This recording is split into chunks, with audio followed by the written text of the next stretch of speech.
we're back on the record in the matter of the People versus Nickolas Wildstar. Both counsel are present. Mr. Wildstar is present. The jury is not present. Does counsel want to put something on the record before we proceed with the jury? Yes, Your Honor. I wanted to raise once more the limitations that the court sees on this idea of a civil settlement.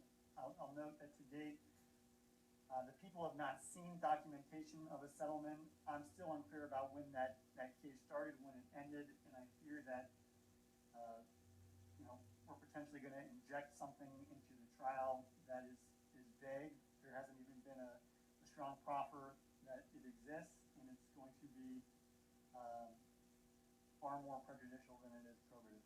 Well, as I understand, Ms. Hemming, the only reason that you would offer any evidence of that is to establish that somehow this is a retaliatory filing by the DA. Am I correct about that? Yes, Your Honor. As discussed, we really aren't going to go into the details of the case, but that the lawsuit was filed, that it eventually did settle, and it settled amidst all of these different cases being brought and filed, and all right, well, put it in a timeline, a linear timeline. Let me just clarify then.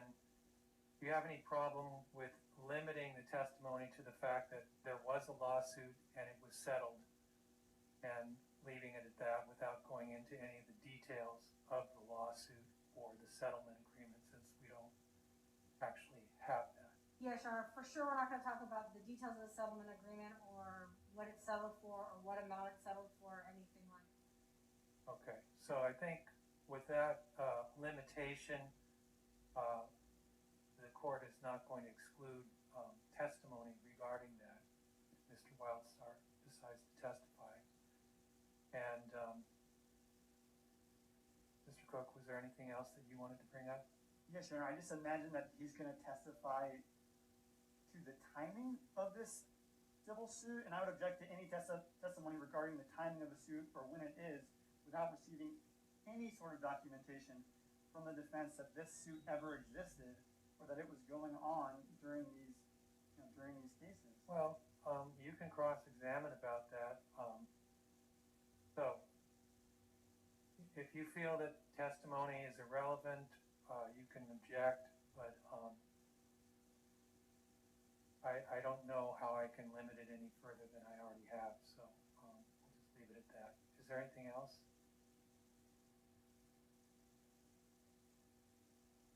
Your Honor, we have previously discussed limitations on at least argument regarding constitutionality, specifically the First Amendment as a defense to this conduct. I just wanted to clarify the court's stance on the limits the defense can go into. We haven't discussed jury instructions yet, but because these are all general intent crimes, mistake of law is not a defense to any of the crimes that are charged. Obviously, Mr. Wildstar has a First Amendment right, and he can say what he wants. It's just that there are limits, as we all know, to our First Amendment freedoms. And I'm not sure, Mr. Cook, what your issue is. If they want to argue that he's exercising his First Amendment right, I don't see any reason they can't argue that, but it does not constitute a defense to the charges that have been brought in the case. Understood, Your Honor. Okay. Do you want to add anything, Ms. Hemming? No, Your Honor. No. Okay. So are we ready to bring the jury back in? Yes, Your Honor. Yes, Your Honor. All right. So let's do that.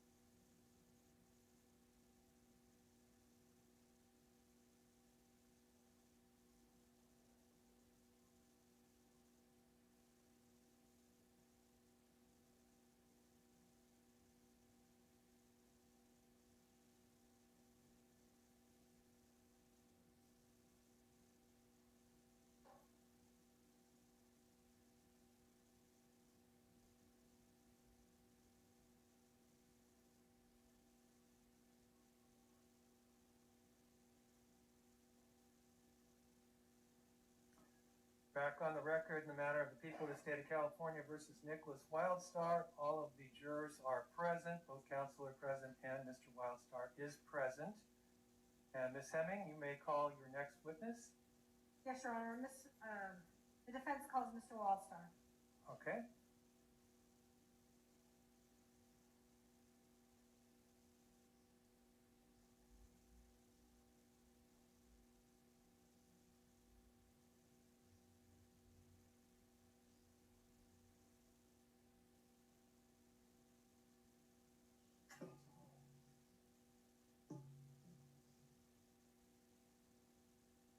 You solemnly state that the evidence you shall give in this matter shall be the truth, the whole truth, and nothing but the truth. Fine.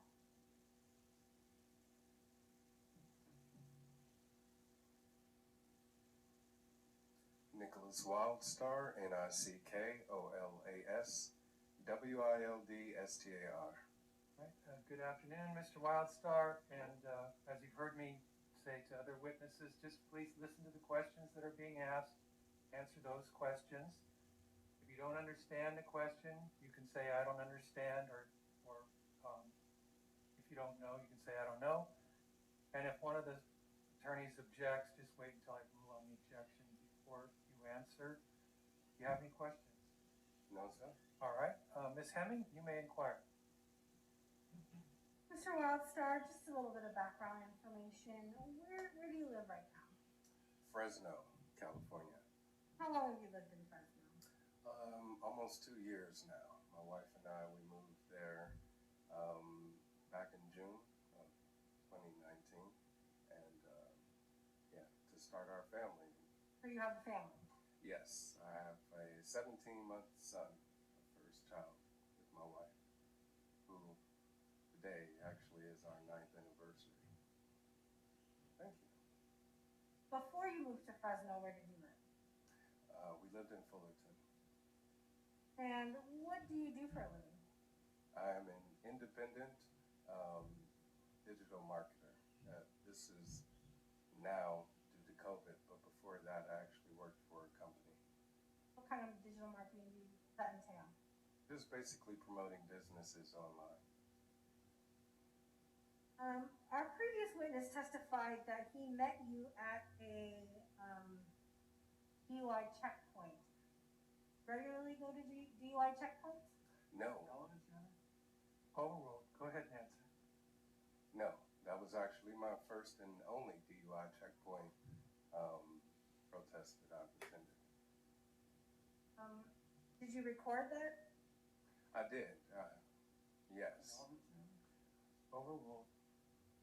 This was very early when I was running for governor of California, and I was advised by one of my campaign advisors to pretty much get involved in these type of events. So I was invited to come down to this DUI protest, and that was my first time meeting the cameraman as well as a few other what they call First Amendment auditors. First Amendment auditors, what exactly is that? These are basically independent journalists, people of the public, that record public officials in their line of duty, whether this is a police officer or a judicial official. They are again documented by the public. So there's several websites like Cop Watchers and other types of websites that exist where these First Amendment auditors again submit their material from the public. Have you ever done any type of First Amendment auditing? Yes, I have. What are some of the places that you've audited? Well, unfortunately, I've had to record traffic stops myself, where I was profiled by police officers and recorded the incident. So actually, that's how I ended up coming about learning about the whole existence of this type of, I guess, information. Was a traffic stop in Laguna Beach. So you have stated that in the past you ran for city council and for governor. Why did you decide to run for city council? Sustained. I don't see this as being Governor, about the incidents at issue here. The first incident occurred on September 10th, 2018. Why were you at Central Justice Center that day? I had been requested by my attorney for a previous civil case, criminal case, that I had existing traffic cases to deal with, and this actually resulted in a civil suit against the Fullerton Police Department. And during this case, I was informed about these two traffic cases that existed that I then had to deal with. So upon learning that knowledge, I then went to court that day to deal with it. At the time of this particular incident, you were involved in a civil suit? Yes. When you went to the courthouse that day to deal with your traffic tickets, did you record your proceedings in front of the judge with your cell phone? Yes, I did. And why did you decide to record your proceedings in front of the judge? Well, state law actually allows it. There's PC 138 subsection G, I believe it's. Here on the phone. Involvement, Your Honor, objection to Oh. condition. Well, Go ahead and let's ask your just- next question. Yeah, let's just talk about why you felt that you should document your court appearance. Sure. Besides any other laws that may allow it, specifically, why did you want to document your court appearance?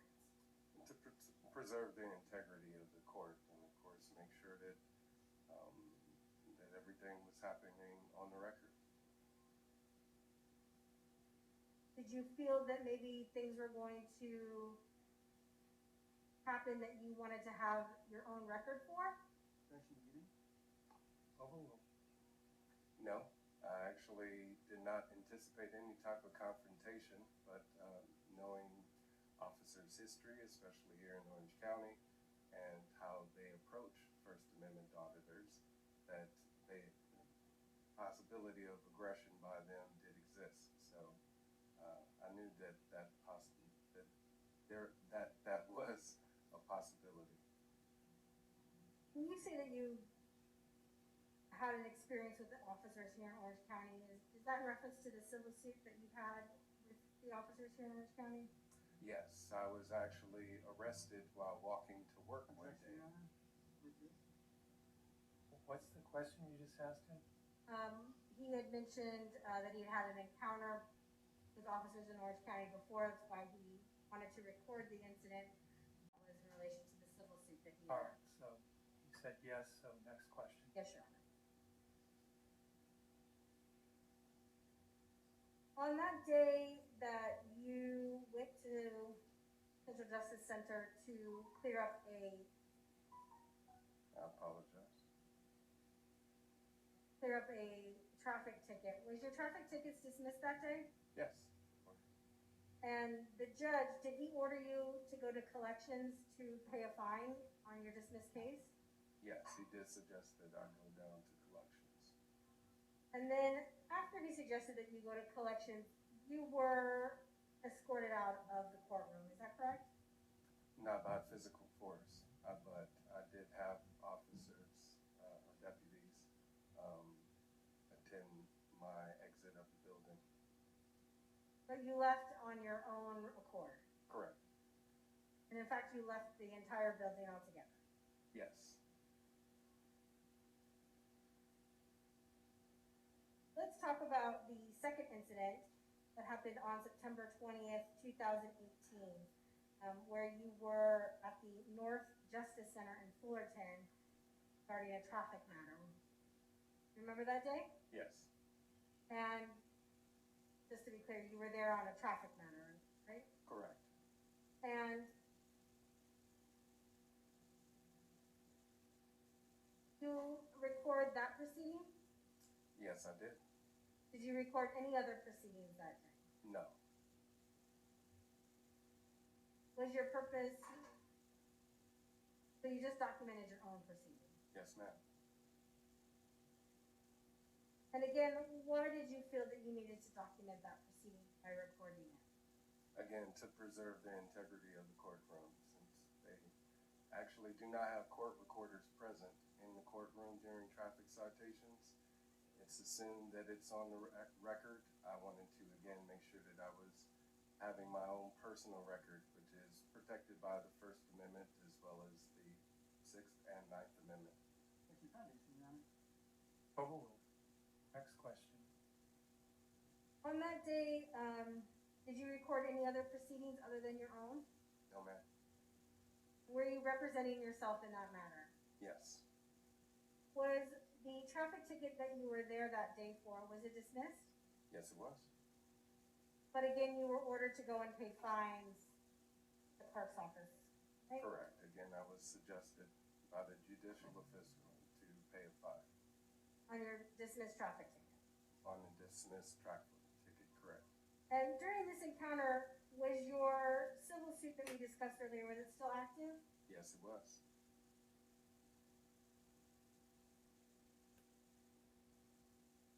So let's talk about the third incident that happened on December 20th, 2019, here in the Central Justice Center. Do you remember why you were here that day? Yes, I do. I ended up finding out after a traffic stop while traveling to an event in Santa Cruz on my campaign for mayor of Fresno that there were warrants for my arrest for the two previous appearances in court, the two dismissed cases that we're discussing here. So when you were stopped and arrested on an arrest warrant, when was that?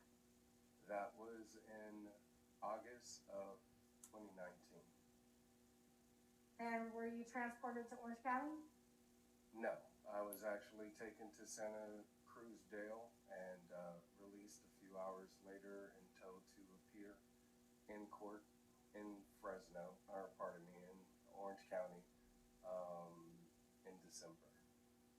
Based upon your understanding of that arrest warrant, that was based on the two incidents that happened that we just previously discussed, the September 10th and the September 20th, that are at issue in this case. Correct. It was almost a year later, so I had assumed that, again, since they had been dismissed from the last time I had appeared in court, that the matter had been cleared up. So the only thing that should have existed, if it were to, were these civil assessments, the fees, which I believe they attempted to garner wages for. But this was almost a year later, and that was pretty much the first time I ever learned about the charges at all existed. So you were arrested in August based upon charges that were filed in August from a year before. Correct. At the time that you were arrested, was your civil suit still ongoing? No, I believe it had just settled, and I was awarded a settlement for or against the Fullerton Police Department. Okay, next question. So then you were arrested on a warrant, you were released and told to come back and appear on December 28th, right? Correct. And when you were here in the courtroom on December 20th, based upon the arrest and the prior two incidents, were you representing yourself that day? Yes, ma'am. Why did you decide to represent yourself?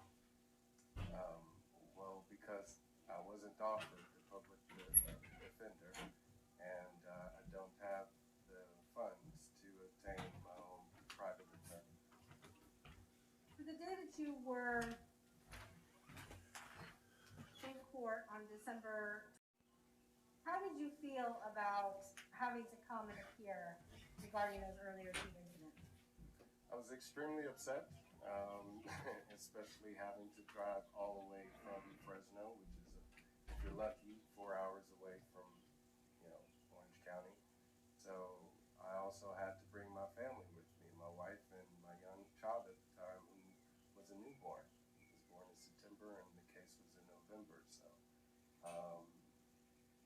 instead of me having to have the opportunity to focus on enjoying the Christmas holiday with my wife and my newborn baby. Objection, Your Honor, I had narrative. to come to court.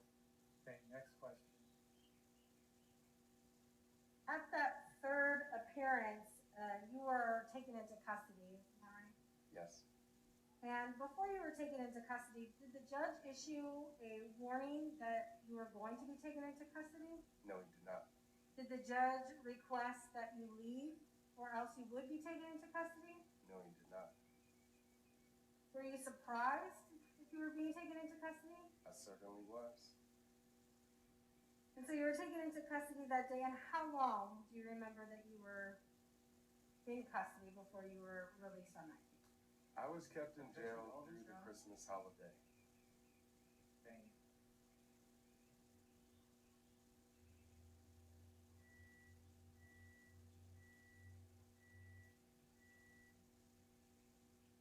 So I just briefly wanted to run through a timeline of the events. Again, you appeared in this courthouse on September 10th on traffic cases that was dismissed. Yes? Yes. And then you appeared on the 20th on, again, traffic cases that were dismissed. Correct. And then almost a year later, you did find out that there was a warrant based on those two charges, those two Correct. appearances. Yes. And then around that same time, your civil suit against the Orange County, was it the Orange County Sheriff's, Orange County Sheriff's Department, correct. was settled. Yes. And then the third case in December 20th, 2019 occurred, correct? Yes, exactly.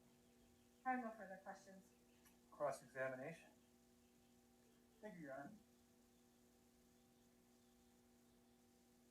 Mr. Wildstar, the California rules of court govern the use of media within a courthouse. Is that correct? From what I've learned. You said from what you've learned. Are you implying that you did not know that September 10th, 2018, when you walked into P46? Well, I knew that it was a rule of the court, but I also know, again, Penal Code 138, PC 138G, which allows Objection, Your Honor, non-responsive. recording. Overruled. Go ahead and finish your answer. Okay. So again, PC 138G. Your Honor, I'd ask that the defendant not refer to his cell phone while he's testifying. All right, so, I was just reading off. all right, so you're just using that to refresh your Correct. memory? Okay, next question, Mr. Cook. You're aware in September 10th, 2018, about California Rule of Court 1.150, correct? I knew it existed, correct, but I also knew that, again, PC 138G allows, and states specifically, the fact that a person takes a photograph or makes an audio or video recording of a public officer or peace officer while the officer is in a public place, or the person taking the photograph or making the recording is in a place he or she has the right to be, does not constitute in and of itself a violation of subdivision A, does not constitute reasonable suspicion to detain a person or probable cause to arrest that individual. So I knew that, again, under PC Code 138G, I as an individual had the protected right under California law to record a public official in their person. Your The testimony capacity. today is that back in September 10th, 2018, you did not think that California Rule of Court 1.150 applied to you. Well, the two, again, contradicts each other, and if PC 138G is an actual law, Objection, the, Your Honor, non-responsive. All right, so Mr. Wildstar, just listen to the question and answer that question as best as you can, and why don't you repeat the question, Mr. Cook? Mr. Wildstar, September 10th, 2018, did you believe the California Rule of Court 1.150 governed the use of your media within courtroom C46? no, I do not. That's interesting. Now, you were also party to another case in March of 2018, correct? March of 2018? What are you talking about, Mr. Cook? Your Honor, this issue came up Try to request a sidebar, Your Honor. All right, I'll see counsel at sidebar.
All right, Mr. Cook, you may proceed. Your Honor, may I approach the witness? Yes. And I'm providing the witness a document that I'd like to have marked as People 6 for identification. All right, we'll mark that as People 6 for identification.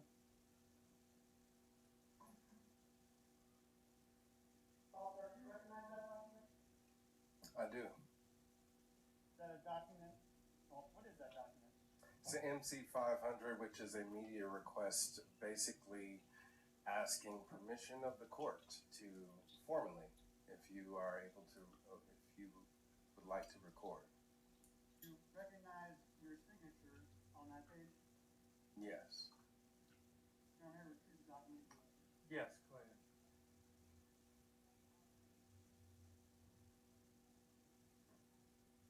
Well, sir, did you submit this document in March of 2018? Correct. So you submitted a document requesting the court for permission to access the proceedings and to record those proceedings in 2018, March 2018. It was a formal request, correct. That request was denied, correct? Which it usually is, yes. So in March of 2018, you submitted a request pursuant to Rule of Court 1.150 to use media and it was denied, correct?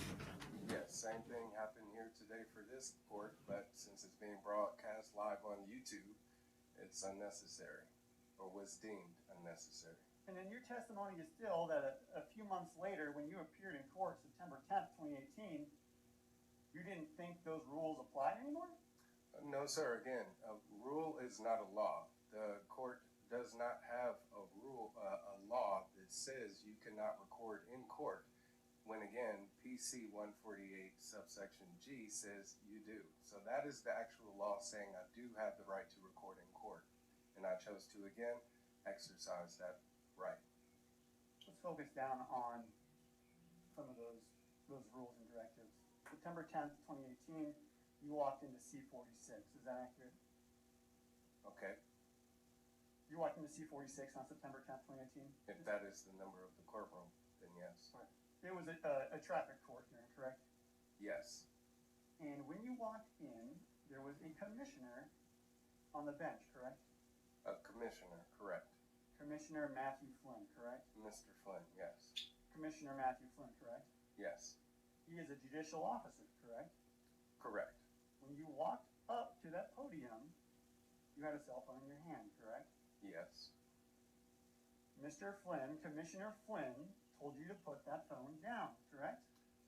Yes, he did. He told you in no uncertain terms to turn it off. That's accurate, correct? Correct. You did not turn it off, correct? No. And he asked you again to turn it off, and you did not turn it off, did you? No.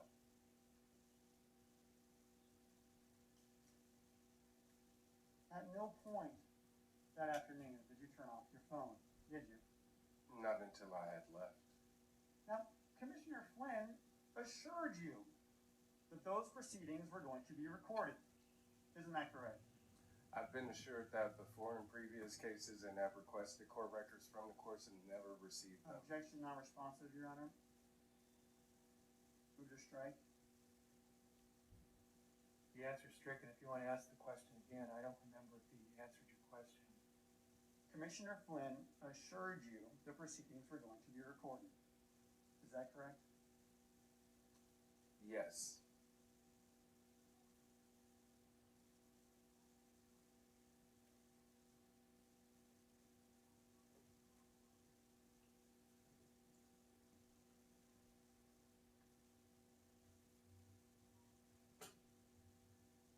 Mr. Wildstar, you were running for city council at that time, correct? Yes, sir. You had planned to put this video on YouTube at that time, correct? As I do it in all other videos, correct. Objection relevance. Overruled. And you stated for your video your candidacy for city council, correct? Yes, sir. And you did that knowing that you'd likely put this on YouTube, correct? Well, again, when running as a public official, I was documenting my entire campaign journey, so potential voters could see and hopefully support my campaign. So along with debates and, city hall events, interviews, etc., part of that is also my own personal experience as a candidate, and this so happened to fall under that. Clearing this traffic ticket was a part of your campaign experience. I would hope it would not be, but it seems to fall in there somehow. You viewed this traffic ticket experience as part of your larger campaign effort. When promoting to be a defender of our rights and liberties as a candidate, then yes, I believe that it is essential for me to do so. Mr. Rosser, when you left that courtroom that day, you were fully well aware that recording proceedings was not permitted, correct? I know that the law of the land is the United States Constitution, which is superior over everything. Mr. Wildstar, you recorded those proceedings, correct? Yes. And the judge told you not to, correct? Yes. He told you that twice, correct? Not certain, but if that's how many times you can recall, then so be it. Well, the video shows that he asked you twice, straightforward. When, Was it twice? then the video speaks for itself. Thank you for that. And after this, officers escorted you out of the courtroom, correct? Yes. Again, I willingly left. As a result of your conduct on that day, correct? I assume so. And you didn't think they were escorting you out because you had been recording that proceeding? No, I believe it had more so to do with the information or what was being said to the judge. Hence why all of these charges are the same versus Objection, the Your Honor, third non-responsive. case. Next question. I want to move now to September 20th, 2018. On that day, 10 days after September 10th, 2018, you went into N1. Is that correct? If that is the courtroom number, yes. Another traffic court proceeding, correct? Yes. And once again, you had a camera in your hand, correct? Yes. And once again, there was an individual at the front of the courtroom in a black robe, correct? Yes, sir. That individual was a judicial officer, correct? Yes. That individual was the authority on the floor, correct? In his judicial capacity, he has an oath to uphold the United States Constitution. If he fails to do so, then he no longer obtains that right. That individual, that judge, was the authority within the courtroom, correct? He had claimed to be so. But you viewed yourself as the authority in the courtroom, correct? I'm a member of the public, sir. I am the taxpayer. So, in my view, again, my position was to make sure that the integrity of the courtroom was being preserved, which is why I asked him, was he acting on his oath?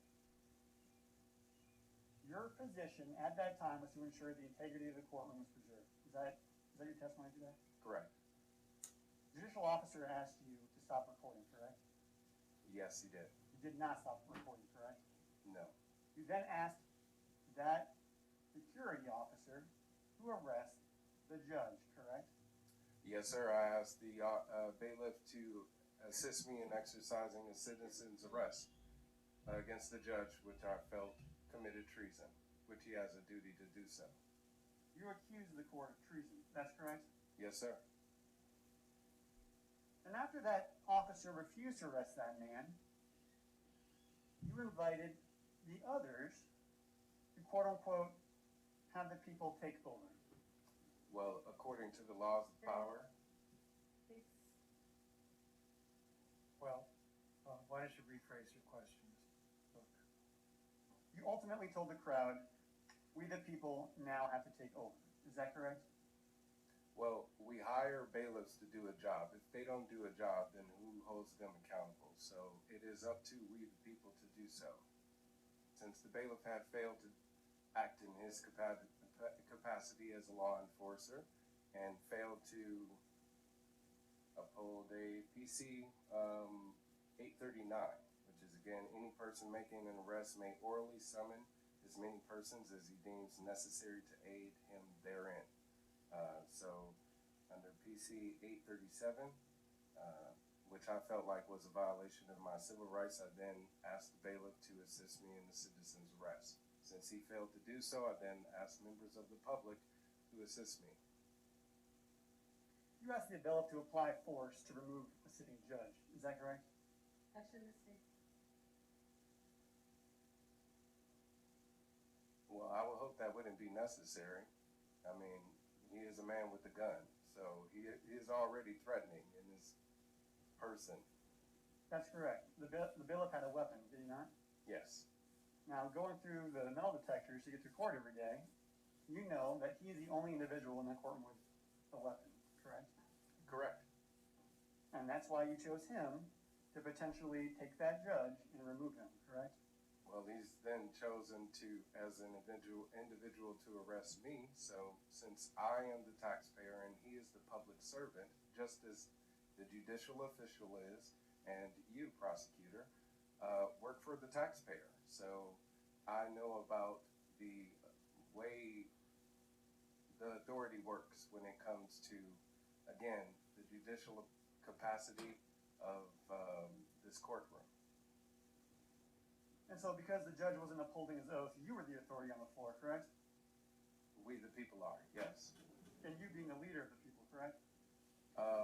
At that moment in time, I felt the need to, again, exercise my natural right and my constitutional protected rights, since I'm not a sworn, government official. Government officials are the only ones who swear to uphold the United States Constitution. We the people do not. And so you were acting on behalf of every member of the public who's in the courtroom that day, correct? Well, we do have the First Amendment right, or a right protected under the First Amendment to record, since we do have the freedom of press, as well as, again, the freedom to protest. And under the Ninth Amendment, which says that our rights do not come from the government, but come from we the people. Mr. Wildstar, you're running for, or were running for, political office, correct? I am currently running for governor. And you were, at Go ahead. that time, you were running for political office, correct? Yes, sir. I am a politician. You find that your videos, which have you interacting with authorities, give you more views on YouTube? I would hope that it, again, would validate to the minds of voters that I would be the chosen candidate to uphold the United States Constitution and make sure that our government officials are being held accountable. Is that why you felt the need to let the potential listeners know about your political website? I, again, wanted to inform them that were I to be elected, that would be my job.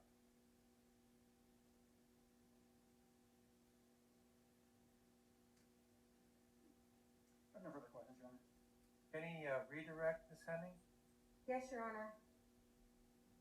Counsel in his cross-examination spoke a lot about the fact that you were running for a political office. Again, I ask, why do you want to run for political office? Objection, relevance? I think counsel is All open right, to that. overruled, you can answer. Well, it's been proven through our current political climate that our government has failed the desires of we the people, and there is a need of government and it having the capacity to again set the boundaries of law.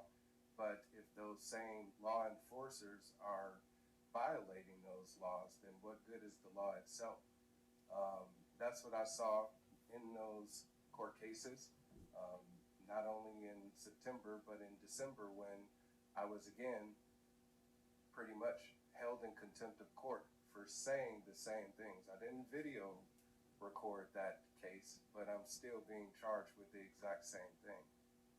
And so you also stated on cross-examination, through the questioning, that you felt that recording your 2 court appearances was part of your campaign experience.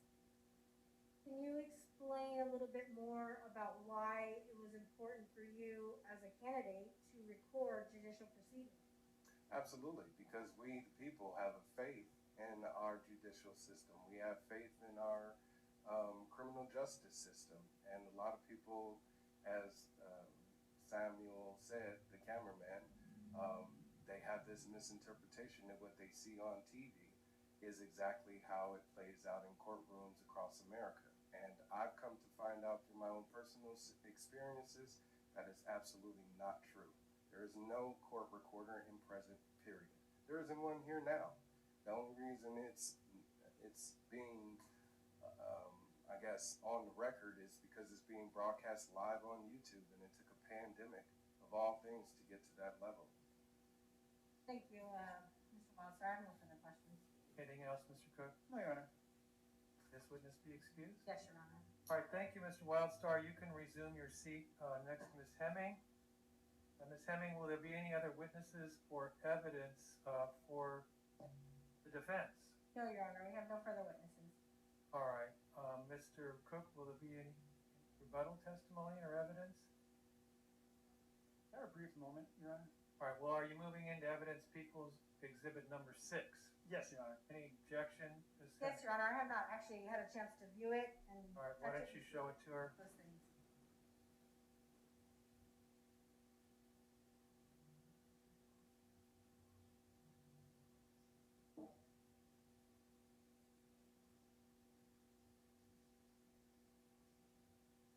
No objection, Your Honor. All right, so People's number 6 is received into evidence.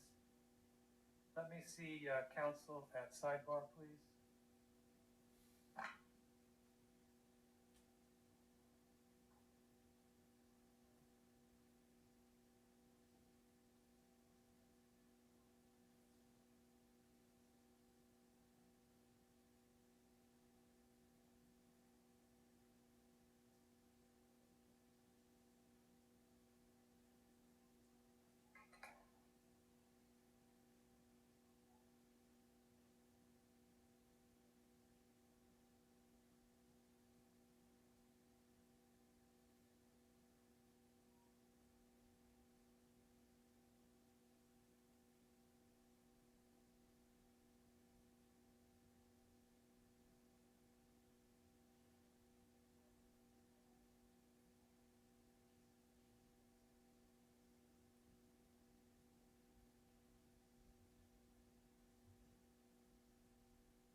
Okay, we're back on the record, and Mr. Cook, will there be any other rebuttal witnesses or other evidence besides People's Exhibit number 6? No, Your Honor. All right, ladies and gentlemen, both sides having rested, we finished with the evidence in the case. So the attorneys and I need about an hour to go over the jury instructions, and by that time it'll be 4:30, which means it'll be the end of the day. So we're going to let you go home at this time, and tomorrow at 9 a.m.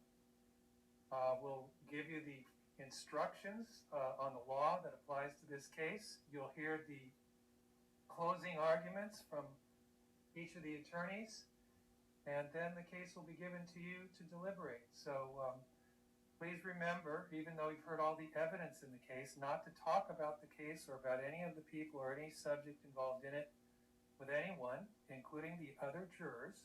Do not do research, share information, or talk to each other or to anyone else about the facts of the case or anything else connected with the trial. And do not use any form of electronic or wireless communication to do any of those things either. Do not make up your mind or express any opinion about the case or any issue connected with the trial until after you've discussed the case with the other jurors during deliberations. So just like yesterday, you can wear your badges home and wear them when you come back to court tomorrow. And I'd like all of you to be outside the courtroom at 9 a.m. tomorrow. And as soon as everybody is here, we'll finish up with the instructions and closing arguments from counsel. Please drive carefully on your way home, and we'll see you all tomorrow. You can leave your notebooks and everything on your chairs. The bailiff will make sure nobody touches them or looks at them, and they will be there for you when you come back tomorrow.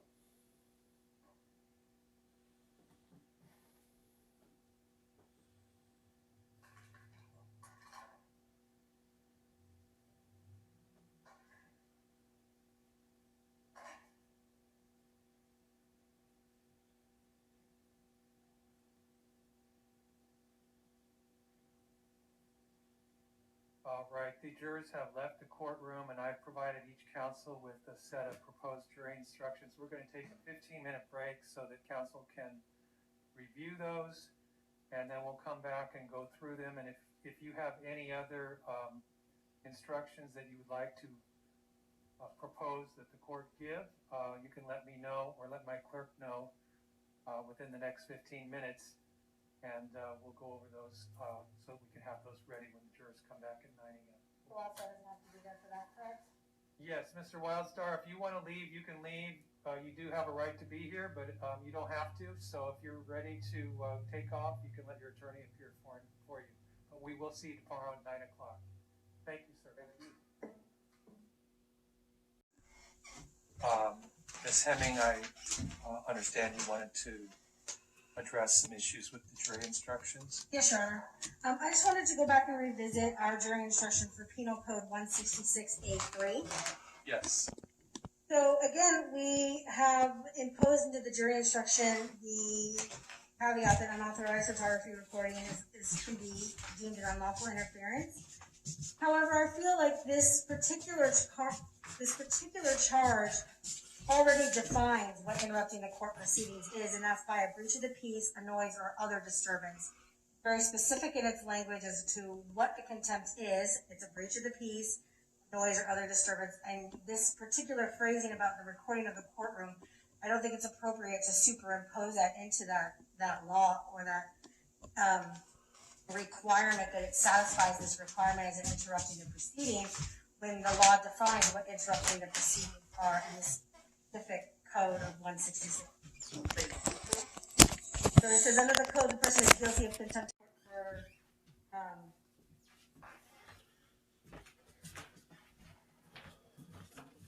they breach the peace, noise, or other disturbance directly intended. So I think that I'm arguing that should be removed from the jury instructions. This particular one about the unauthorized photography recording broadcasting, that it can be used to satisfy the element of interrupting the proceedings, because the interrupting the proceedings is specifically defined as a breach of the peace, noise, or other. Mr. Cook, do you want to respond to that?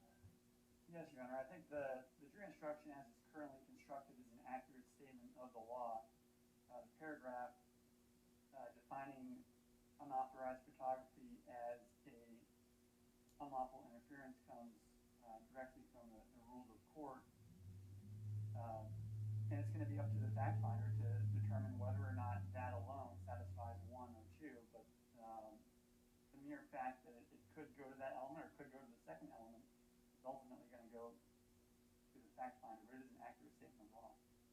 All right, and it is noted that for both Penal Code 166A1 and 166A3, neither of those code sections specifically mention unauthorized recording or photographing in the court.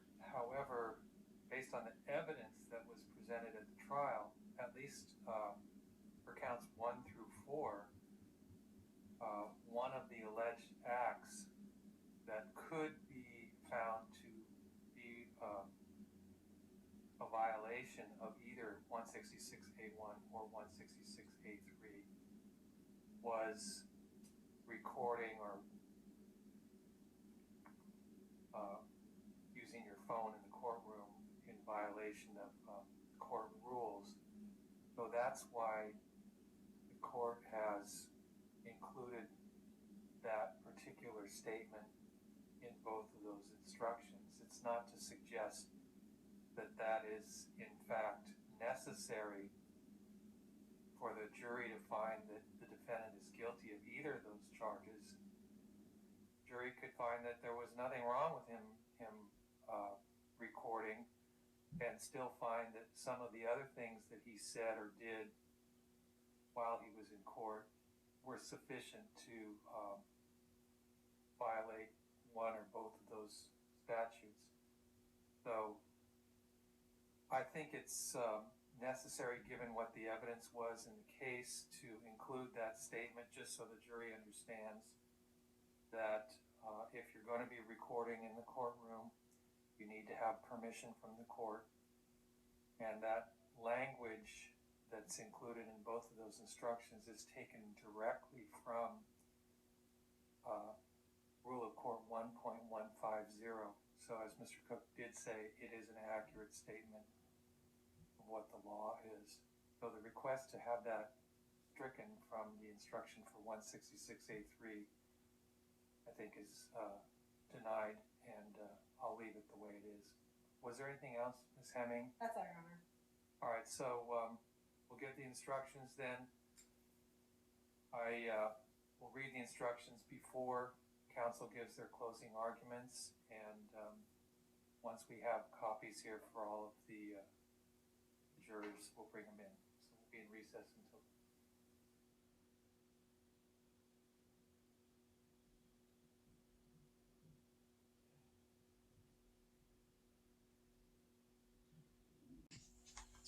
to prove that the defendant is guilty of these crimes, the people must prove that 1.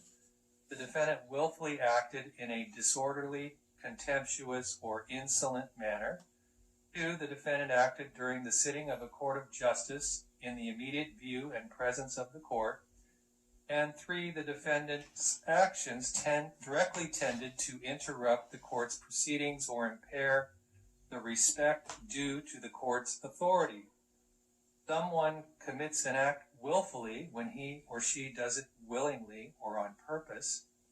Someone acts in a disorderly, contemptuous, or insolent manner if his or her actions impede the orderly administration of justice or degrade the dignity of the court. Unauthorized photographing, recording, and broadcasting in a courtroom without the express permission from the court is an unlawful interference with the courts or the proceedings of the court. Court means the courtroom at issue, the courthouse, and its judicial officers. The defendant is charged in counts 2, 4, and 6 with contempt of court in violation of Penal Code Section 166A3. To prove that the defendant is guilty of these crimes, the people must prove that 1. The defendant willfully interrupted court proceedings by a breach of the peace, noise, or other disturbance And 2, the defendant's actions in court directly tended to interrupt the proceedings of the court. Someone commits an act willfully when he or she does it willingly or on purpose. Unauthorized photographing, recording, and broadcasting in a courtroom without express permission from the court is an unlawful interference with the proceedings of the court. Court means the courtroom at issue, the courthouse, and its judicial officers. It is not a defense to the crimes charged in this case that the defendant did not know he was breaking the law or that he believed his act was lawful. The defendant is charged with contempt of court in counts 1, 3, and 5 in violation of Penal Code Section 166A1 and in counts 2, 4, and 6 in violation of Penal Code Section 166A3. The people have presented evidence of more than one act to prove that the defendant committed each of these offenses sometime during September 10th, 2018, September 20th, 2018, and December 20th, 2019. You must not find the defendant guilty unless you all agree that the people have proved the defendant committed at least one of these acts for each of the crimes charged, and you all agree on which act he committed for each charged crime. Each of the counts charged in this case is a separate crime. You must consider each count separately and return a separate verdict for each one. The last instruction I'll read after the lawyers give their closing arguments. And at this time, since the people have the burden of proof, they have the opportunity to give the first closing argument. And Mr. Cook, whenever you're ready, you may proceed with your closing argument. You want to run through the wall? Yes.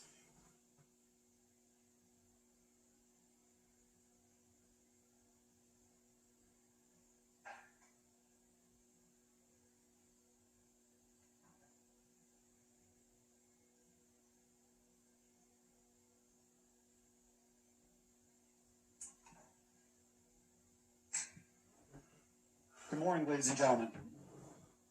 It has been an information-packed 3 days. Jury selection, witness testimony, and today. There's been a lot thrown at you. And I thank you for your time and your attention. Perhaps the most telling comment or telling statement that came out during trial was actually made by 2 individuals. And they were actually... This statement was made by both defense witnesses, Mr. Wildstar and his companion. And that is that the video speaks for itself. The video and the media in this case speaks for itself. Your task is as fact finder to determine what happened. And those tools that you have, that evidence, will lead you through your deliberations. I want to focus now, just for a moment, on what this case is not about, because it's equally as important. This case is not about the First Amendment. It's not about a civil suit. It's not about random penal codes. You'll read your instructions. The judge just gave them. There is no instruction regarding the First Amendment. There is no instruction regarding any of these other hypotheses out there. In fact, you will see that the defendant's belief that his conduct was legal is not a defense. Now, that's important to remember. And it's important to remember when we take a step back and consider the role of law in society. We all have different views on laws. It's one of the things that's great about this country. We can have different views on different policies, different laws. You can express those views. There's different types of laws. I gave an example during voir dire, the duck feeding hypothetical. There's other laws, right? There's a law about marijuana people disagree about. There's laws about prostitution people disagree about. That's perfect. You can have those views. But when you come in here and you're sworn to uphold an oath to apply the facts to the law is as the judge instructs it. And consider what would happen if that wasn't the case.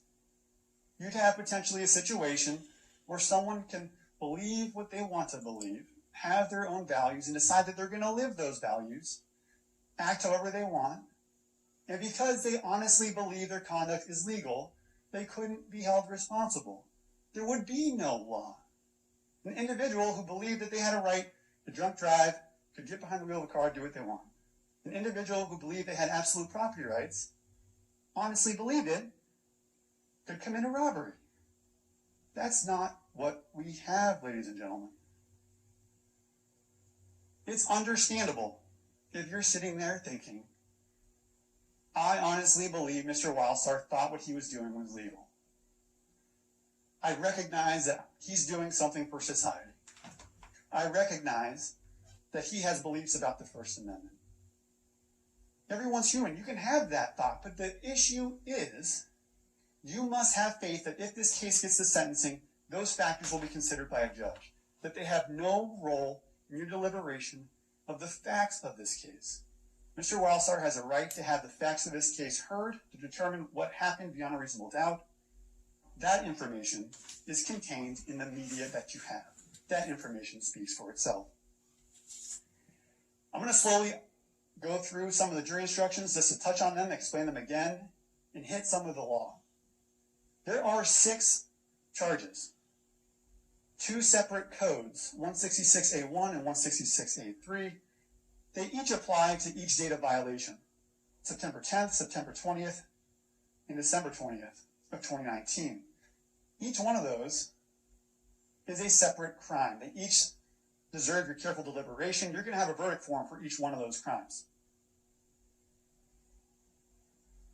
The judge gave you a unanimity instruction. It essentially means we have presented evidence of multiple acts which would constitute a violation under each of these codes.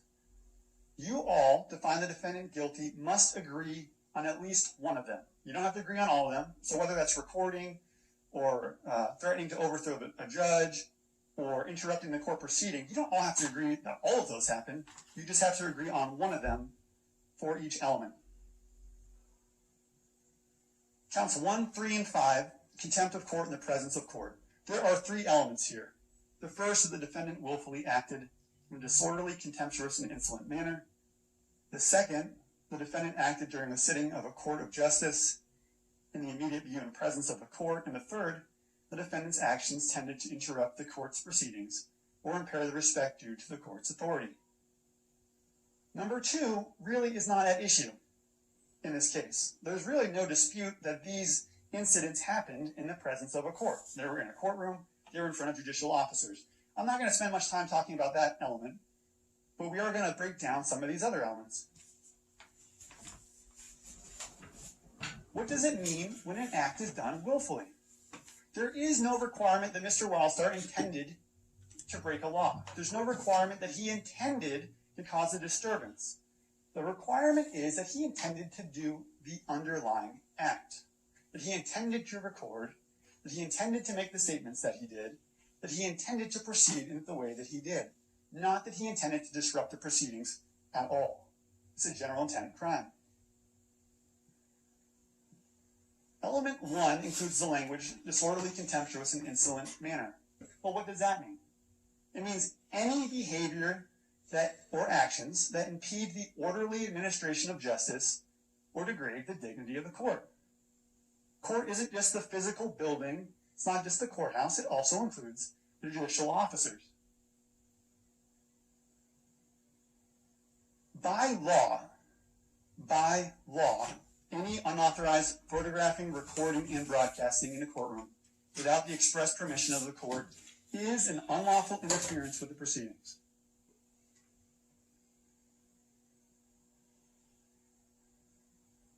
I plugged in the additional definition on element 1, but essentially what you're looking for here, did these actions impede the orderly administration of justice or degrade the dignity of the court? And element 3, did they interrupt the court's proceedings or impair the respect due? There were some parallels there.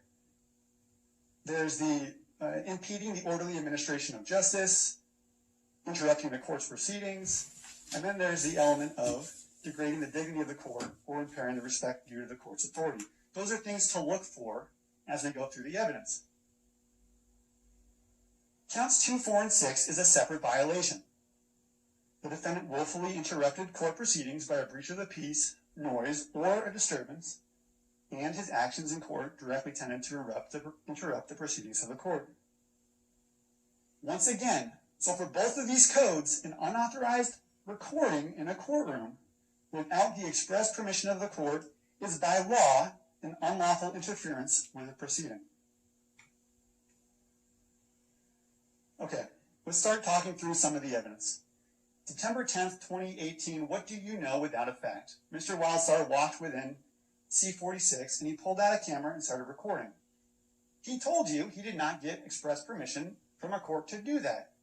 People's Exhibit 6 is a document that he submitted in a previous case indicating that he recognized the procedures for doing so. He told you he didn't do it in this case. And we also know because we have Commissioner Flynn in that video telling him not to record. He did not have the express permission of the court to record. It's in your transcript. Are you recording? Yes, I am. Listen to me, turn it off. Why would I have to do that? I'm telling you to turn it off. It is clear that he did not put that phone down. That recording without the express permission of the court is by law an unlawful interference with proceedings. And when he did not put it down, when he continued to do that, it starts checking other elements of the box as well, of the crime as well. It impedes the orderly administration of the court and degrades the dignity of the court. It degrades the dignity of the judicial officer when he gives a direct order, a lawful order, a clear order, and it is not followed. Not the first time, not the second time, not at any point the defendant was in front of that officer. It also, and again, this isn't even a requirement, but it also checks the box. So both of those ors in count one, it impedes the orderly administration of justice. I want to focus on this. Justice in these courtrooms is not simply a function of the judicial officer and the defendant. It is a team. It's a team of the court clerks and staff. It's a team of the individuals present, the defendants, the citizens who have to work together to get through a calendar, who want to go home to their families, who want to make progress. And by delaying it, by refusing to put down the camera, by declaring his beliefs, by declaring, as we'll get to, his political stance and the fact he's running, it slows that down. It impacts everyone in this courtroom. From the court staff to individuals who are waiting to have their cases called. That's blurry. You have to watch that in the actual video itself.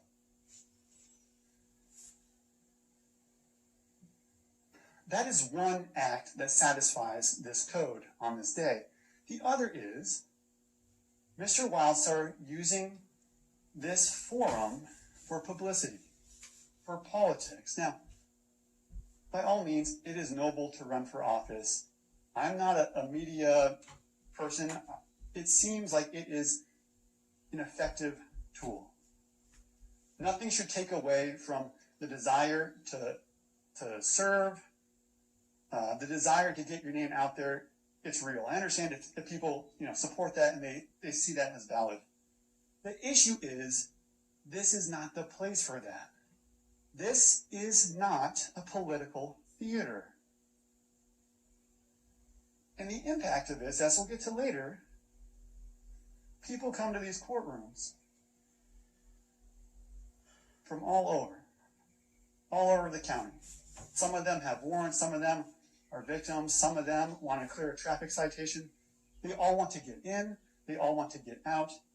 None of them wants to be involved in a political campaign. None of them wants to be caught on a video, put on YouTube. It just slows things down. So yes, using this forum as a political theater degrades the dignity of the court. Yes, it also slows down and degrades, impeding the orderly administration of justice. So count one is met. And again, there's multiple acts that satisfy this. There's the recording. There's also using that forum and that recording for political purposes. The second, count two, similar conduct. I'm not going to go through all of it because the videos are there and the facts are there. But that same conduct also hits the elements for count two. Recording by itself without permission is an unlawful interference with the proceedings. Refusing to put that phone down caused that disturbance. Refusing to put that phone down caused an interruption in the court proceedings. And using the courtroom as a publicity tool creates noise, creates a disturbance, and interrupts the proceedings. This count is also met.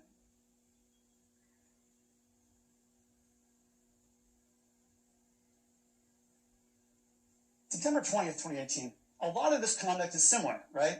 Surprising because he was escorted out the first time for it, but he comes back September 20th, still recording, still talking about, Wildstar for governor, running for city council, still pushing that. Still hits these wickets, right? Refusing to put the phone down, degrades the dignity of the court, impedes the orderly administration of justice.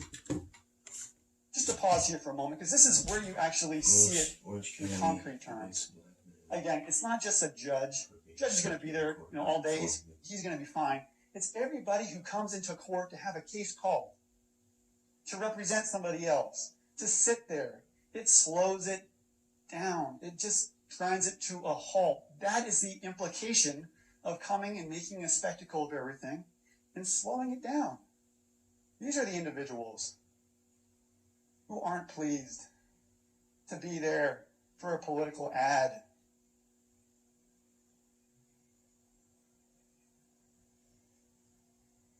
September 20th, 2018. Mr. Wildstar, after not getting his way, tells the bailiff they're committing treason right now, not upholding their constitutional oath. As a law enforcement official, it's your duty to arrest this man. What greater disturbance could you have than a law enforcement officer being told there in that moment to turn around and to arrest a sitting judge?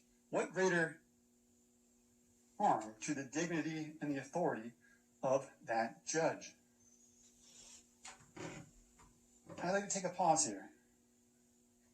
Throughout the recordings and also throughout his testimony, something that came out was this idea that as a taxpayer, Mr. Wildstar had the authority to tell that bailiff what to do. That simply because he paid taxes, he could boss that individual around. Now, thankfully, that's not how it works. Thankfully, regardless of whether you pay a ton of taxes or if you don't pay taxes at all, you have a say. And thankfully, just because you do pay those taxes, you can't go to any government official you want and say, do this for me, do this, that for me. It degraded the court. And it wasn't fair to the bailiff, just as you couldn't go to a teacher and say, I pay taxes, you work for me, do what I say, and if you don't, it's unlawful and you should be arrested. That's just not how it works.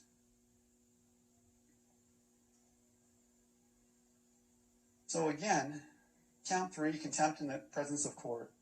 The defendant acted in a way that impeded the orderly administration of justice, and he did that in a number of ways.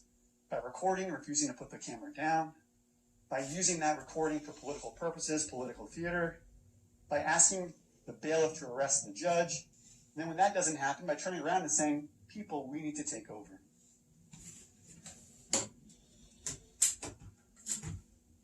Similar for count 4. The same conduct hits those same wickets. Recording without the express permission of the court is an unlawful interference with proceedings. It creates a disturbance. Using that as a tool for publicity is a disturbance, a breach of the peace, and it's an interruption in the proceedings.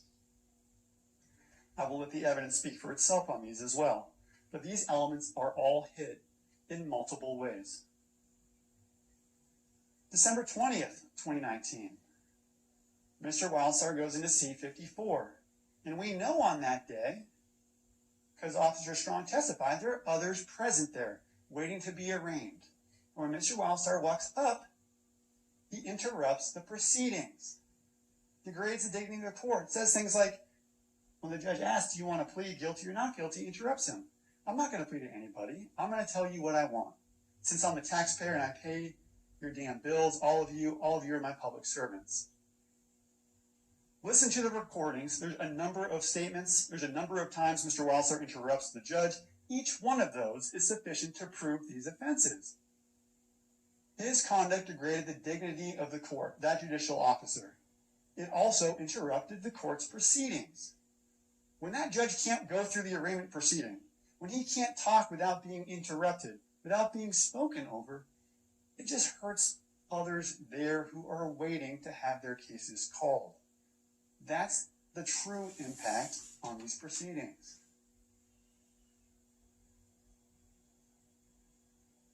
So, by the defendant's statements, his contemptuous behavior, his refusal to listen to the judge, he satisfies this element as well. I will leave you with this. It is not a defense of the crimes charged in this case that the defendant did not know he was breaking the law or that he believed his act was lawful. Cling to those jury instructions. At no point does it discuss the First Amendment. We're not asking you to go back there to be legal scholars. We're not asking you to go back there and make a policy decision. We're making you go back there and just follow the law.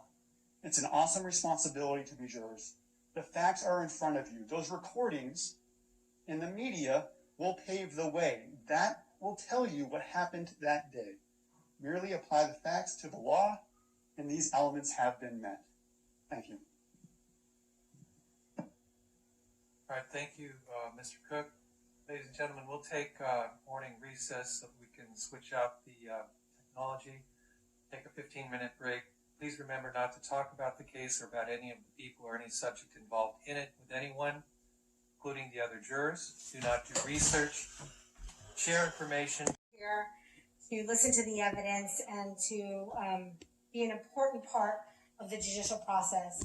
It's because of individuals like you that this process, the judicial system, continues to grind forward. The wheels of justice continue to turn even during a pandemic. So I want to thank you for that. I also want to thank you for sitting and listening so intently to the evidence that was presented to you over the last day or two, and that you have stuck to your promise to listen to that evidence with an unbiased heart and an unbiased mind, and to adjudicate that evidence based upon the law. As you recall, at the start of this trial, Judge Knox, he did instruct you on the procedure and the burden of proof. He told you that that the state has the responsibility to prove their case, and that the defense doesn't even have to present any evidence or even make any statements. But we did. We presented evidence, and you heard a lot of evidence. You heard evidence from 3 officers from 3 occasions. You watched some videos. You heard defense witnesses, and you even heard from Mr. Wildstar himself. You heard recordings of the 2 appearances, and in those recordings, you heard Mr. Wildstar say a lot of things. He talked about freedom. He talked about sovereignty of man. He talked about his First Amendment rights and his constitutional rights. You heard him talk about his various candidacies for various offices, and based upon what he said, you may have gotten a glimpse into who Mr. Wildstar is and what his beliefs are. However, none of those things are relevant to the facts of law at issue in this case. What is relevant is his right to say those things. It is well established in this country that we have First Amendment rights, and that those rights include a freedom of speech.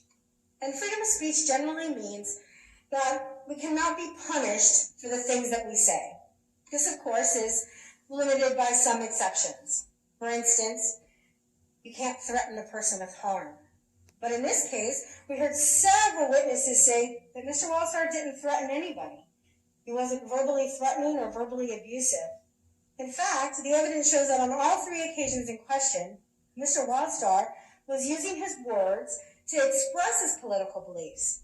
Beliefs about sovereignty of man, beliefs about the U.S. Constitution, beliefs about what a true democracy looks like to him, with we the people at the center of it. He expressed beliefs about government accountability and transparency. All of those things are protected speech. Now, many courts have also held that filming and recording public officials is also protected speech. You may agree or not agree with the things that Mr. Wildstar says about his belief, and that's okay. But what's not permissible is that you use those words and beliefs as the basis for forming your opinion about the criminality of his actions that day. But what you can do in this case is decide if and when Mr. Wildstar's conduct violated the law. Judge Knox has instructed you on the law in this case through the various jury's instructions. And not just the law that Mr. Wildstar has been charged with, but also the law as it applies to how you decide and deliberate this case. So, for example, he instructed you on reasonable doubt. He told you that the burden of proof in criminal cases is beyond a reasonable doubt. And what that means is that the prosecution must present to you proof beyond a reasonable doubt, and that is proof that leaves you with an abiding conviction that the charge is true. And unless the prosecution has proved that burden, has proved guilt beyond a reasonable doubt, then you must find the defendant not guilty. The judge also instructed you on the unanimity requirement, and that is that you all must agree that the defendant committed at least one act for the crimes charged. In addition, you must all agree which specific act Mr. Wildstar committed for each charge. So that means that you all must come to a consensus beyond a reasonable doubt that Mr. Wildstar committed an act which violated the laws charged, and you must all agree on which act that was. Additionally, the judge instructed you on multiple counts, on separate offenses. Here, each count charged in this case is a separate crime. Therefore, you must consider each count separately and return a separate verdict for each. And what that means is that you have two charges for each of the dates. You have September 10th, September 20th, and December 20th. And the prosecution has put two charges on each of those dates. So you cannot take the actions from the December 20th event and ascribe them to find basis in the September 10th events or the September 20th events. Each date must be looked at separately, and each charge must be looked at separately. Now, the judge has also instructed you on the specific laws in which Mr. Wildstar is charged with here. You know you have two counts at each date, one for Penal Code 166A1 and one for Penal Code 166A2. Under 166A1, the Penal Code reads that it is for disorderly, contemptuous, or insolent behavior committed during the sitting of a court of justice in the immediate view and presence of the court, and directly intended to interrupt its proceedings or impair the respect due to its authority. To find Mr. Wildstar guilty beyond a reasonable doubt, you must find the following three elements. He willfully acted in a disorderly and contemptuous manner. He acted during the sitting court of justice in the immediate view and presence of the court, and his actions directly intended to interrupt the court's proceedings and impair the respect due to the court. Additionally, he's been charged with a count of 166A3 in each incident. And under the Penal Code of 166A3, a person is guilty of contempt of court if they breach the peace, noise, or other disturbance directly tending to interrupt the proceedings of the court. So in order to find Mr. Wildstar guilty beyond a reasonable doubt of these, you must find two elements. Mr. Wildstar willfully interrupted the court by a breach of peace, noise, or other disturbance, and that the defendant's actions in court generally tended to interrupt the proceedings. Now, you've also been instructed that you may use a violation of court rules regarding recording in the court, the unauthorized photography, recording, and broadcasting in a courtroom without express permission of the court, is an unlawful interference with the proceedings. However, if you do find that Mr. Wildstar had a right to film his proceedings, then you cannot find that he interrupted the court in those proceedings. Under the code, so now we're going to look at each specific incident on each day, because again, these are separate counts, and they're separate dates. So when you look to the September 10th incident, there are some things I'd like you to take into the deliberation room with you and remember.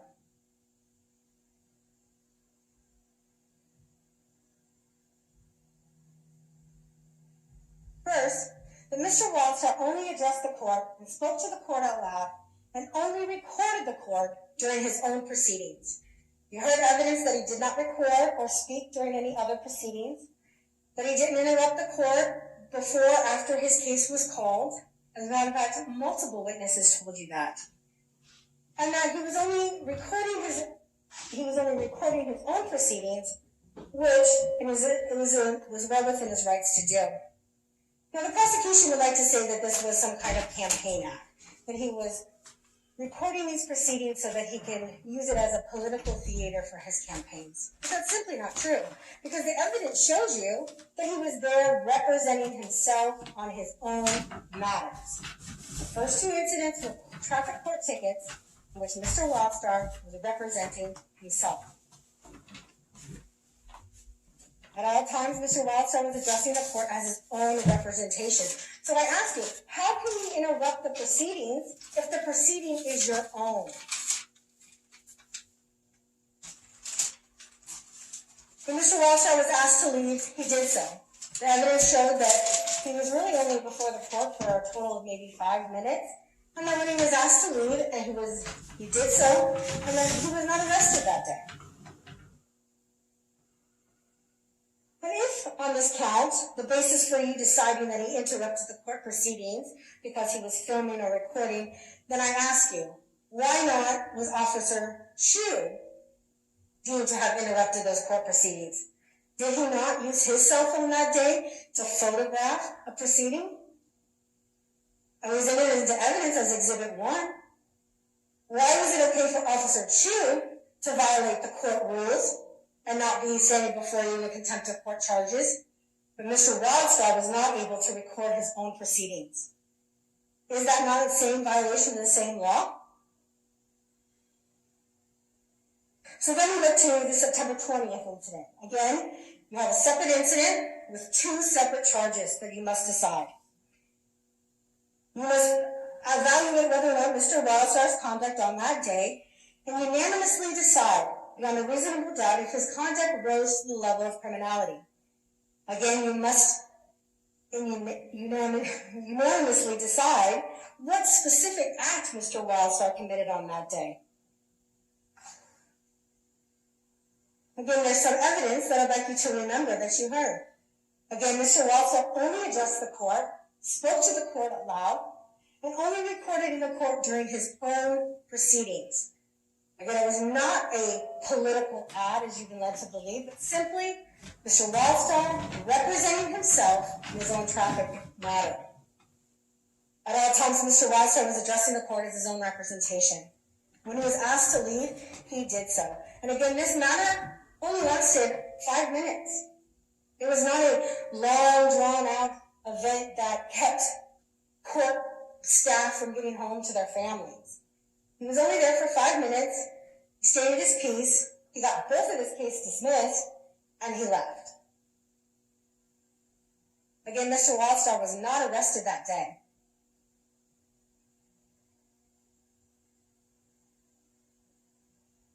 And when you view the video of the evidence from the September 20th, 2018 incident, and when Mr. Wildstar pans to the audience, please take note of the audience members.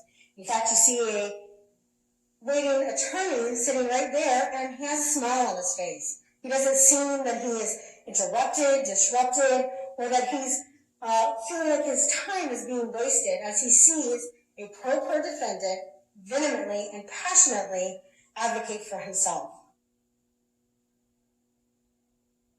2018.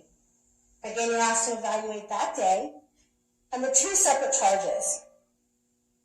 You're asked only to evaluate Mr. Wildstar's conduct on that day, and if the conduct of that day rose to the level of criminality. Again, you must unanimously decide which act of Mr. Wildstar's that satisfies these elements.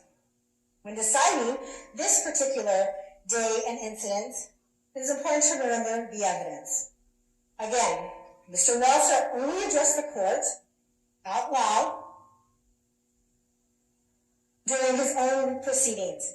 And in this case, he wasn't actually recording in the proceedings, was he? There was no evidence presented that Mr. Wildstar recorded those proceedings. In fact, the only evidence that was presented that someone recorded those proceedings is again a police officer. We heard an audio recording of the proceedings that came to you through a police officer's belt recording. So I ask you, how is he allowed to record the proceedings that Mr. Wildstar now sits here and be in charge of contempt of court for doing? Why are we allowing one member of society to skirt the law and another to be held accountable? Mr. Wildstar was addressing the court in his own representation. And in fact, again, the only evidence that we have of someone recording was the officer's audio himself. On that day, Mr. Wildstar was given no warning that he was going to be arrested or that he was asked to leave.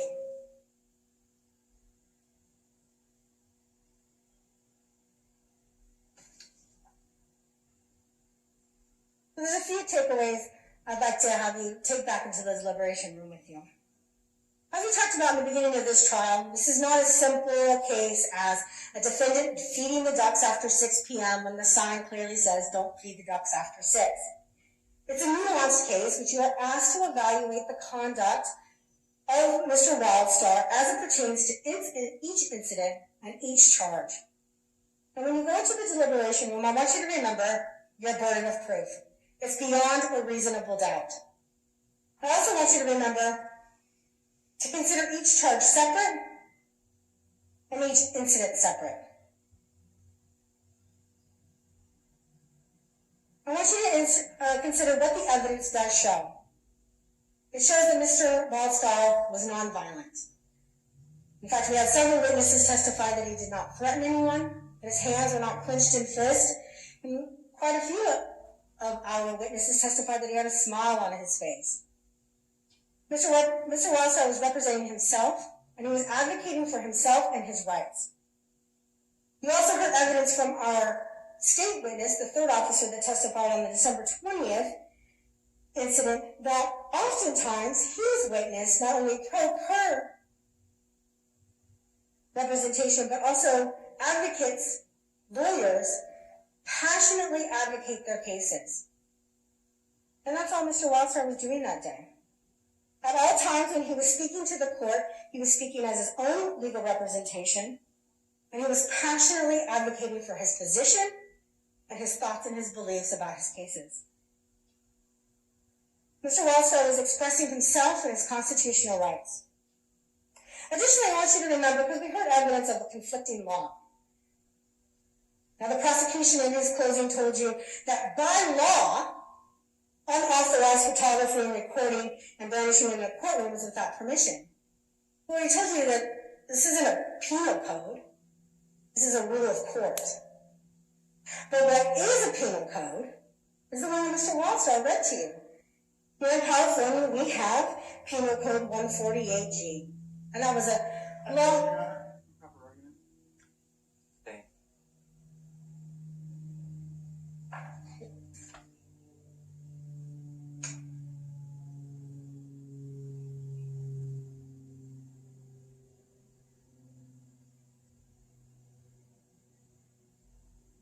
But Mr. Wildstar did testify to that. He testified that there was a confusion of law.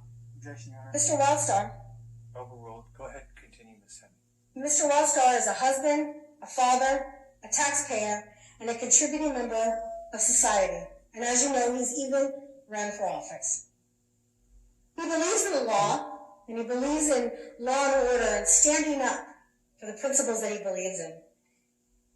He believes that this country was founded on individual rights, and he believes in life, liberty, and the pursuit of happiness.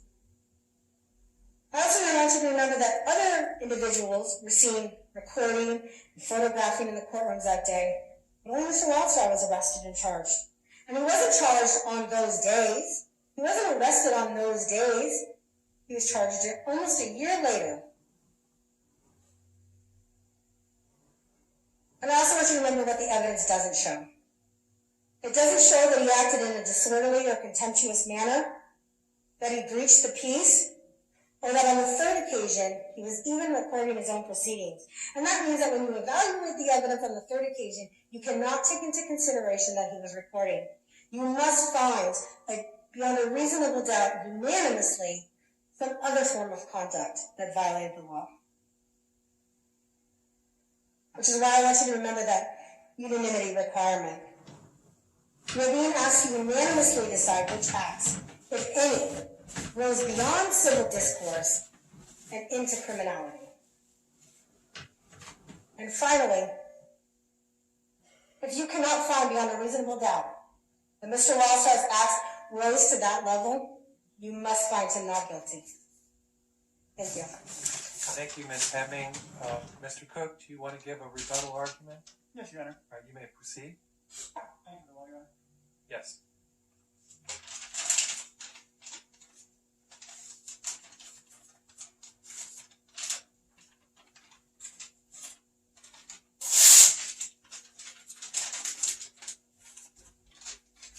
Ladies and gentlemen, I'm just going to address a few of those points very briefly.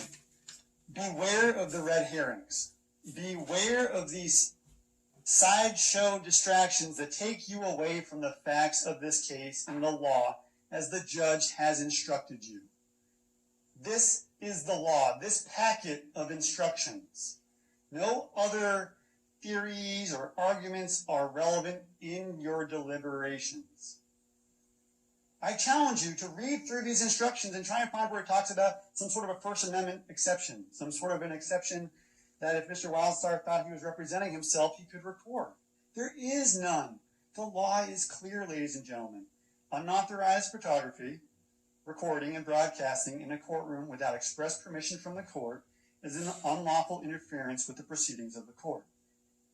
So when you're asked to find that he had permission to do that he was allowed to do that because he was representing himself, ask yourselves, where is that in the law? How could you possibly do that? And the answer is you can't. And it's an effort to distract you from the facts of the case, the media that you have before you. Don't let the defense take this decision away from you. It doesn't matter what one of the officers said. It doesn't matter what an individual in the front seat was looking like. You make the call about what's contemptuous. You make the call about what's disrespectful. That's your right as jurors, and it is an awesome right and a responsibility. It's yours alone. There was some comment about because it was his own proceedings, he had a right to record. Not the law at all. There was some comment about because he was recording his own proceedings or speaking during his proceedings, it couldn't be an interruption. Think about that. Does everybody have a right to stand in front of a judge and do whatever they want because it's their own proceedings? Could they drag it out? Could they ignore a judge? Could they jump up and down? No. Because of Mr. Wildstar's proceedings, he has a right to accuse a judge of treason? He has a right to ask an officer to arrest a judge? No. Apply the law and apply the common sense. There was no evidence that Mr. Wildstar got violent. There was no evidence that he threatened to hurt anybody. That's not what's charged, ladies and gentlemen. That's not what's charged. It takes half a second to be disrespectful. It takes half a second to degrade the authority of the court. We don't have a 5-minute rule, whatever you want to do goes. It just defeats the purpose of any of these rules. Apply the law, apply your common sense. This is your case. The facts and the law are in front of you. The correct decision is one that's dictated by the law as only the judge in this courtroom has instructed you, and the facts as you have them. The only outcome in this case that's consistent with that is guilty of all charges. Thank you. Thank you, Mr. Cook. Ladies and gentlemen, when you go to the jury room, the first thing you should do is choose a foreperson.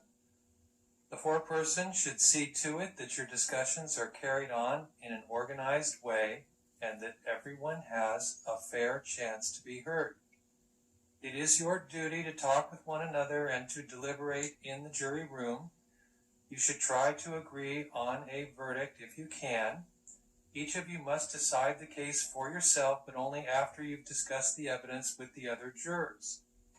Do not hesitate to change your mind if you become convinced that you are wrong, but do not change your mind just because other jurors disagree with you.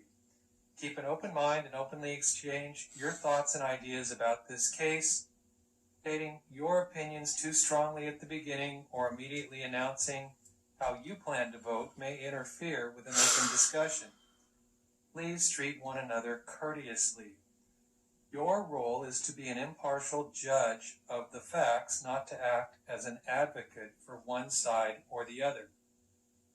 As I told you at the beginning of the trial, do not talk about the case or about any of the people or any subject involved in it with anyone, including but not limited to your spouse or other family or friends, spiritual leaders or advisors or therapists. You must discuss the case only in the jury room and only when all the jurors are present. Do not discuss your deliberations with anyone. Do not communicate using your cell phones, either by texting, email, social media, or any other form of electronic communication during your deliberations. It's very important that you not use the internet in any way in connection with this case during your deliberations. During the trial, several items were received into evidence as exhibits. You may examine whatever exhibits you think will help you in your deliberations. These exhibits will be sent into the jury room with you when you begin to deliberate. Please.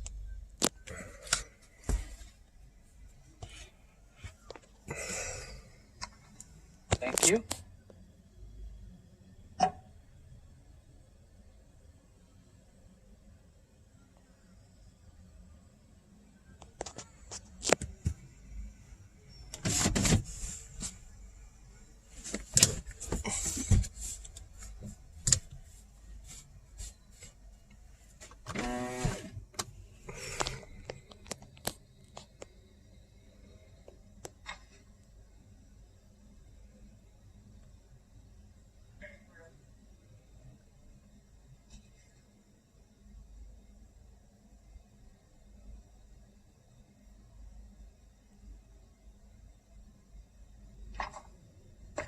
All right, I will ask the clerk to please read the verdicts.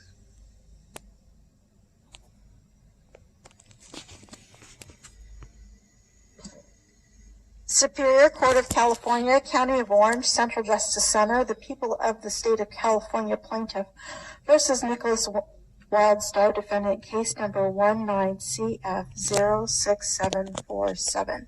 Verdict. We, the jury, in the above entitled action, find the defendant, Nickolas Wildstar, guilty of the crime of contempt of court in presence of court, a misdemeanor in violation of Section 166A1 of the Penal Code of the State of California, as charged in Count 1 of the complaint, dated February 19, 2021, signed by juror number 4, foreperson.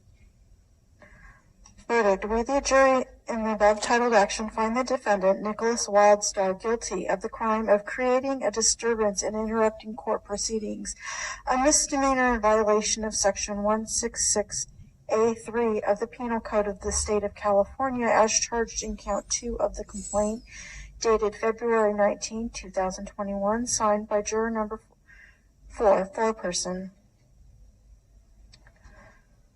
Verdict. We, the jury, in the above titled action, find the defendant, Nickolas Wildstar, guilty of the crime of contempt of court in the presence of court, a misdemeanor in violation of Section 166A1 of the Penal Code of the State of California, as charged in Count 3 of the complaint, dated February 19, 2021, signed by juror number 4, foreperson.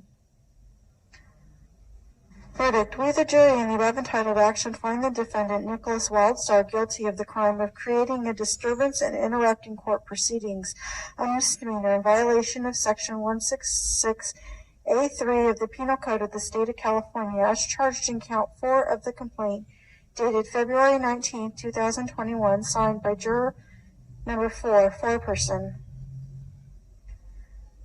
Verdict. We, the jury, in the above entitled action, find the defendant, Nickolas Wildstar, guilty of the crime of contempt of court in the presence of court, a misdemeanor in violation of Section 166A1 of the Penal Code of the State of California, as charged in Count 5 of the complaint, dated February 19, 2021, signed by juror number 4, foreperson.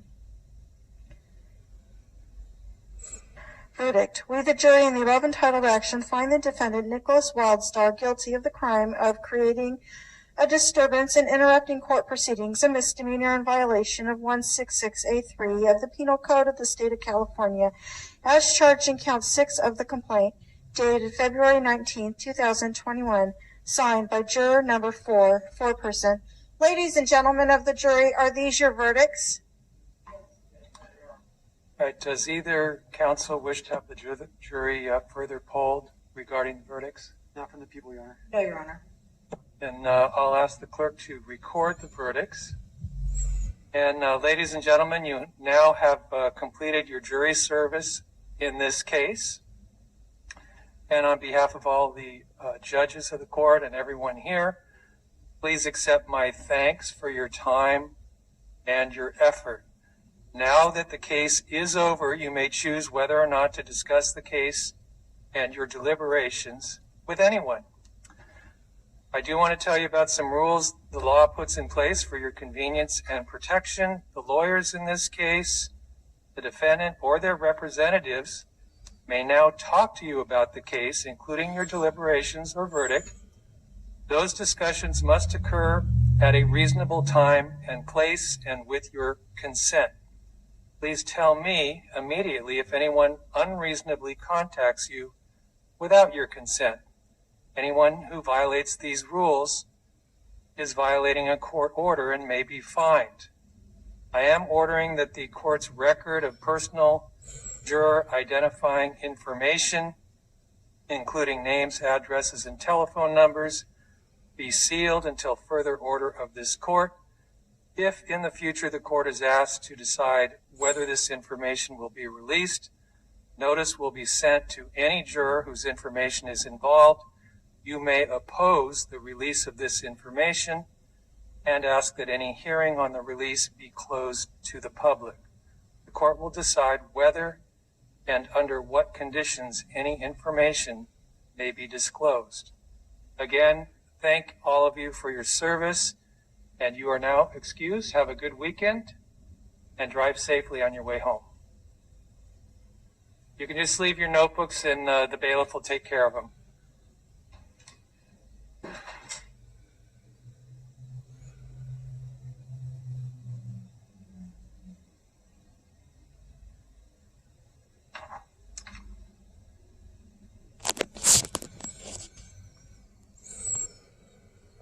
All right, the jurors have left. Ms. Hemming, have you talked to Mr. Wildstar about future sentencing dates or how you want to proceed? Yes, Your Honor, I would like to waive time for sentencing and reset for March 18th. I will not be here on March 18th, so if you see on the calendar there to my right those dates that have been... The 12th, March 12th. All right, so that's Friday, March the 12th. Is that a date that's agreeable with the people? Yes, Your Honor, no objection to that. All right, and any recommendations from either counsel that you'd like to submit to the court, feel free for sentencing purposes. And we'll schedule it for March 12th. Mr. Wildstar will be released on his bail. That bail will remain until March 12th, and we'll see everybody back here at that time. Thank you. Your Honor. Thank you.